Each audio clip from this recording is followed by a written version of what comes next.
Hello दोस्तों। तो आज हम भारतीय न्याय संहिता की धारा 77 को पढ़ेंगे और समझेंगे।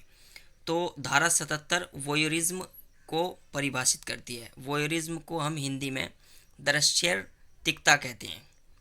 तो धारा 77 क्या है, इसे पढ़ते हैं।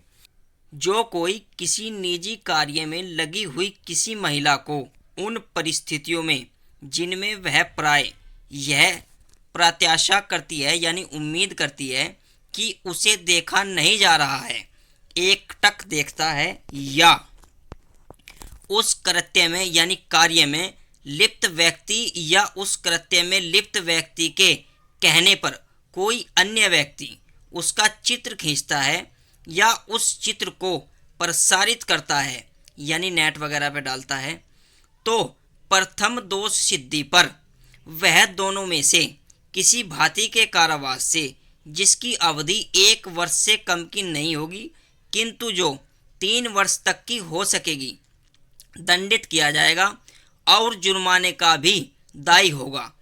और द्वितीय या पश्चातवर्ती किसी दोष सिद्धि पर दोनों में से किसी भांति के कारावास से जिसकी अवधि 3 वर्ष से कम की नहीं होगी किंतु जो 7 वर्ष तक की हो सकेगी दंडित किया जाएगा और जुर्माने का भी दायी होगा। तो दोस्तों, ये धारा तस्वीर खींचने को दंडित करती है। यदि आप किसी महिला की तस्वीर ऐसी परिस्थिति में खींचते हैं जो आपको नहीं खींचनी चाहिए तो आप इसके तहत दंडनीय किए जाएंगे। और पहली बार जो आपको सज़ा दी जाएगी वो कम से कम 1 वर्ष की होगी और अधिकतम 3 वर्ष की होगी। और यदि आप अपराध दोबारा से करते हैं और यही अपराध करते हैं तो आपको दूसरी बार में सज़ा कम से कम 3 वर्ष की होगी और अधिकतम 7 वर्ष की होगी।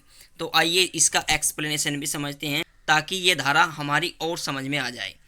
तो स्पष्टीकरण 1, इस धारा के प्रयोजन के लिए निजी कार्य के अंतर्गत ताकने का कोई ऐसा कृत्य आता है यानी ताक झांक करने का कोई ऐसा काम भी आता है जो ऐसे किसी स्थान में किया जाता है जिसके संबंध में परिस्थितियों के अधीन युक्तियुक्त रूप से यह प्रत्याशा की जाती है यानी उम्मीद की जाती है कि वहाँ एकांतता होगी और जहाँ की पीड़िता के जनन अंगों, नितंबों, वक्षस्थलों, दोस्तों जनन अंग को इंग्लिश में कहते हैं जेनिटल्स और नितंबों को इंग्लिश में कहा जाता है पोस्टीरियर, वक्ष स्थलों को कहते हैं चेस्ट, को अभिदर्शित किया जाता है यानी दिखाया जाता है, या केवल अधोवस्त्र से ढका जाता है यानी कम वस्त्र से ढका जाता है, या जहां पीड़िता किसी शौच घर यानी शौचालय में, टॉयलेट में का प्रयोग कर रही है, या जहां पीड़िता ऐसा कोई लैंगिक कृत्य कर रही है जो ऐसे प्रकार का नहीं है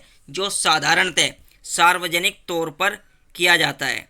तो दोस्तों, स्पष्टीकरण 1 कहता है कि यदि कोई व्यक्ति किसी महिला की जो तस्वीर है वो शौचालय में खींचेगा या जनन अंगों की तस्वीर खींचेगा, नितंबों की खींचेगा, तो उसे इस धारा के तहत दंडित किया जाएगा। और स्पष्टीकरण 2 पढ़ते हैं। स्पष्टीकरण 2 क्या कहता है ये देखते हैं। जहां पीड़िता चित्रों या किसी अभिनय के चित्र को खींचने के लिए सहमति देती है यानी कंसेंट देती है किंतु अन्य व्यक्तियों को उन्हें प्रसारित करने की सहमति नहीं देती है, और जहां उस चित्र का अभिनय का प्रसारण किया जाता है यानी उस चित्र को आप किसी को दिखाते हैं या आप कहीं उसे नेट वगैरह पर डालते हैं, वहाँ ऐसे प्रसारण को इस धारा के अधीन अपराध माना जाएगा। यानी मान लीजिए आपको किसी लड़की ने अनुमति दे दी है कि आप मेरा फ़ोटो खींचिए, किसी भी परिस्थिति का फ़ोटो खींचिए, तो आप उस फ़ोटो को खींचते हैं और खींचने के बाद उसे नेट पर डाल देते हैं या कहीं और डाल देते हैं या किसी और को दिखाते हैं, तब भी आप इस धारा के तहत दंडनीय किए जाएंगे। तो आज हमने समझा BNS की धारा 77। और BNS की धारा 77 जो है दोस्तों ये नॉन अवेलेबल है और इसका केस कोर्ट ऑफ सेशन में चलता है यानी सत्र न्यायालय में चलता है। और इसे जो है नॉन अवेलेबल बनाने वाला जो एक्ट है, जो कानून है, उसे BNSS कहते हैं यानी भारतीय नागरिक सुरक्षा संहिता कहते हैं। उसका शेड्यूल 1 इसे नॉन अवेलेबल बनाता है यानी गैर जमानतीय बनाता है। और गैर जमानतीय अपराध में दोस्तों जमानत मिलना इतना आसान नहीं होता।